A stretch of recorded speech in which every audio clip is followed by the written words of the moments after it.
So thank you. I'm Jennifer. I'm here today to share a story about my past year that has brought me a lot of ups and downs.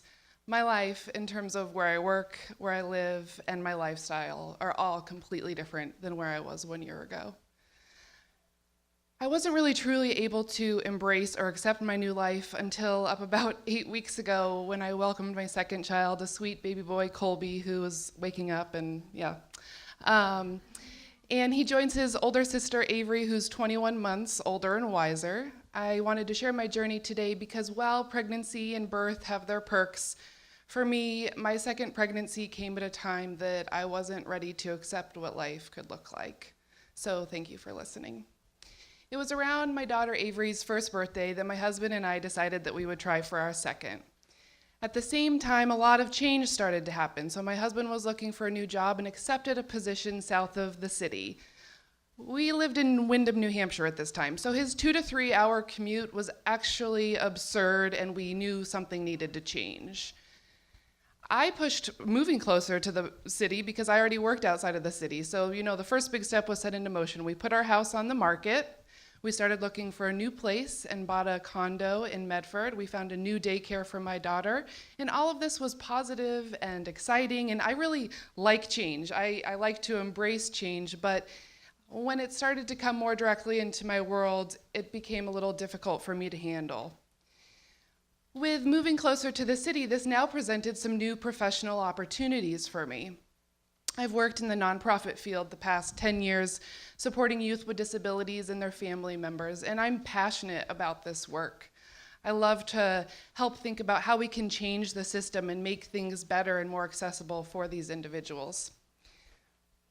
So when I heard that the state had a senior level position opening up in my area of expertise, I knew that I had to explore the possibility.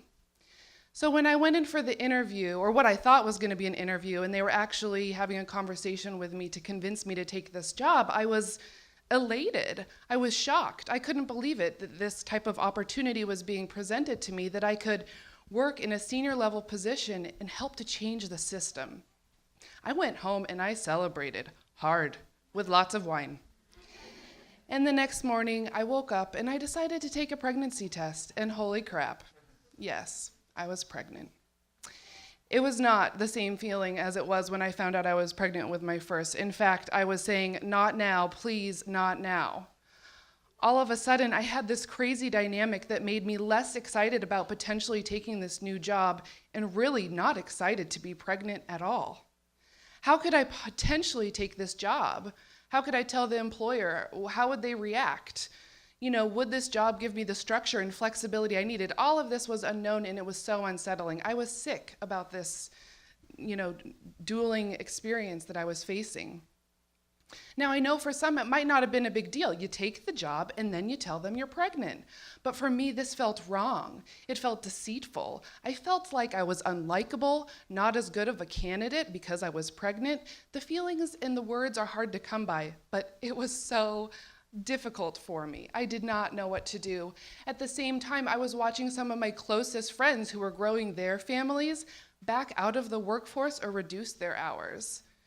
I was really dealing with sort of the cultural norms and expectations of what is a good mother and what does it mean to be a working professional woman. I was really questioning and wrestling with, could I really lean in, as Sheryl Sandberg would say, at the same time of growing my family? I have to mention that I actually was pregnant with Avery when I switched jobs before, so people think like, whoa, you're really good at this, like you must be really strong. It's like, no, this was more difficult for me. For this position, it was a senior level position. It felt like I was gonna hurt their feelings, or I don't know what the words are, as I had said, but it felt wrong. For you to truly understand also what was going on in my life with all the moving hubbub and contemplating a new job, finding out I was pregnant, my dog must have felt my stress, and her stomach turned like in Marley and Me, and we lost her way too soon. At this point in time, I remember just feeling numb, not even being able to share a smile with anybody about being pregnant. In fact, when I did talk to people about what was going on, the comments were often like, whoa, you have a lot going on, or wow, your kids are going to be so close in age, you're going to be so busy. Whatever the comments were, they never helped. They made me just question, could I do it all? Not empower me that I was making the right decisions and moving forward with both a job and pregnancy. But I moved along, not really embracing the fact that I was pregnant, or heaven forbid, thinking it was a good thing. And you know what? I did take that job. I took that job because I am a feminist, hardworking woman, and I knew that that was what I wanted. After a couple months, the dust began to settle. We were loving our new house. Avery was loved at her daycare. I did tell my employer that I was pregnant and needed to have a maternity leave, and it went over okay. But, I wasn't really connecting to the pregnancy. There was a distance and lack of connection given all that I was dealing with or really not dealing with. So as my due date of April 15th, yes, just a couple months ago, was approaching, I tried my best to prepare, but with an energetic toddler running around the house and a full-time engaging job, I could only prepare for the unknown of soon caring for a second child. I was early with Avery, so I thought I was going to be early with this baby, but sure enough, it went right up until my due date, and the quick synopsis of my birth story would just be that it was not as long as it was with my first. It was way more painful and intense. I got sent home because I wasn't dilated enough. I puked several times because the pain was awful. When I finally got back, I got pricked 3 times to get an IV in by those nurses. I tell you, it might have been worse than pushing. The epidural was a lifesaver, and yes, I am a good pusher. So both of our children were a surprise. So when we met Colby on April 14th, it was a true blessing. It meant that we had 1 boy and 1 girl.